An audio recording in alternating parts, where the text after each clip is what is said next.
বাহাদুর, তোমার সাথে আমার অনেক কথাই হয়, কিন্তু তোমার বাসায় কে আছে সেটা কিন্তু একদিনও জানা হয়নি। আমার মা আর বোন আর আমার বাজান ৭১-এর মুক্তিযুদ্ধে পাক বাহিনীর গুলি খেয়ে আহত হয়। স্বাধীনের পর বিনা চিকিৎসায় মারা যায়। ৭১-এর মুক্তিযুদ্ধে আমাদের দেশের লক্ষ লক্ষ মানুষ শহীদ হয়েছে, আর যাদের আত্মত্যাগের বিনিময়ে আমরা এই স্বাধীন দেশ পেয়েছি। বাহাদুর, তুমি একটা কাজ করতে পারবে? কি কাজ আপা? তোমার মা আর বোনকে একদিন আমার বাসায় নিয়ে আসবে।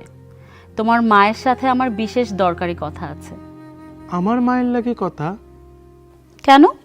আমি কি তোমার মা বোনের সাথে পরিচিত হতে পারি না? ও আচ্ছা, পরিচিত হইবেন। আচ্ছা ঠিক আছে, একদিন নিয়ে আমু। সেদিন যদি আপনার আবার শুটিং থাকে?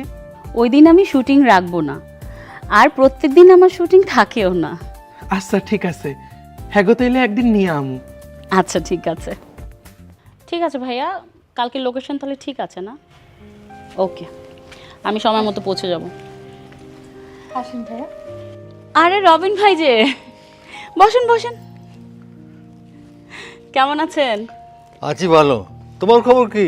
আমার খবর ভালো। আপনি তো আমাদের ইন্ডাস্ট্রির অনেক বড় একজন প্রোডিউসার।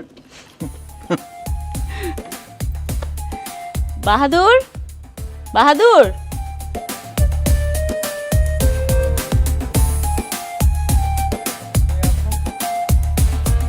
ও হলো আমার বান্ধবী এবং সহশিল্পী ঝুমুর, আর উনি হচ্ছেন রবিন সাহেব, আমাদের ইন্ডাস্ট্রির অনেক বড় প্রোডিউসার।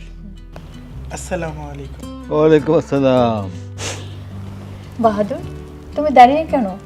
বসো এখানে এসে। আচ্ছা থাক, ওর যেখানে ভালো লাগে সেখানে বসু। ও আসলে এখনো ফ্রি হতে পারেনি। আচ্ছা বাহাদুর, তুমি তো বাসায় যেতে চেয়েছিলে না? নাও, এই টাকাটা তোমার মার হাতে দিবে। নাও, তুমি তো আমার এখানে এখন চাকরি করো তাই না? তাহলে বেতন নিতে কি সমস্যা?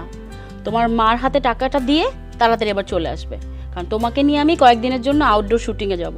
বুঝতে পেরেছো? নাও। আবার ও লজ্জা করছে। তাড়াতাড়ি নাও, তাড়াতাড়ি চলে এসো। আচ্ছা আপা, তাহলে আমি মারের টাকাটা দিয়া আবার আইতাছি। ঠিক আছে, তাড়াতাড়ি এসো কিন্তু। বলেন রবিন ভাই, কি খাবেন? তুই পারিস উর্মি।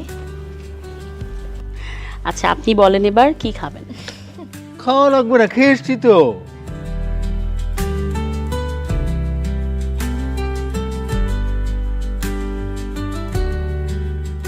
আচ্ছা ঠিক আছে ভাই, আমি তাহলে আগামী মাসের ৭ তারিখে লক রাখলাম। ভালো কথা। আমার কোয়ার্টিস্ট কাকে রেখেছেন? আচ্ছা আমি এটা নিয়ে তাহলে পরে পরে কথা বলবো। হ্যাঁ আচ্ছা, এই তোর আসার সময় হলো। সরি, আমার একটু আসতে লেট হয়ে গেল সজল ভাইয়ের জন্য। কেন? সজল কি তোকে ধরে রেখেছিল?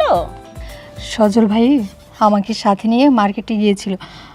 আরে শোন না, সজল ভাই তো ড্রয়িং রুমে বসে আছে, তুই গিয়ে কথা বল। আমার একটা জরুরি কাজ আছে, আমাকে এক্ষুনি যেতে হবে। এখনই যেতে হবে মানে কি? এখনই যেতে হবে মানে এক্ষুনি যেতে হবে। তুই গিয়ে ভাইয়ের সাথে কথা বল, আমি আসি। যাই মানে? মেরে ক্যালেন্ডার বানিয়ে একদম দেয়ালে ঝুলিয়ে রাখবো। সে না হয় রাখলি, এখন আসতো। আয়। আচ্ছা ঠিক আছে যাচ্ছি, কিন্তু তুইও সাথে চল। হুম। আরে দাঁড়া দাঁড়া চল। দাঁড়া, জুতাটা পরি। খালি পায়ে যাবো নাকি? চল। আরে আয়।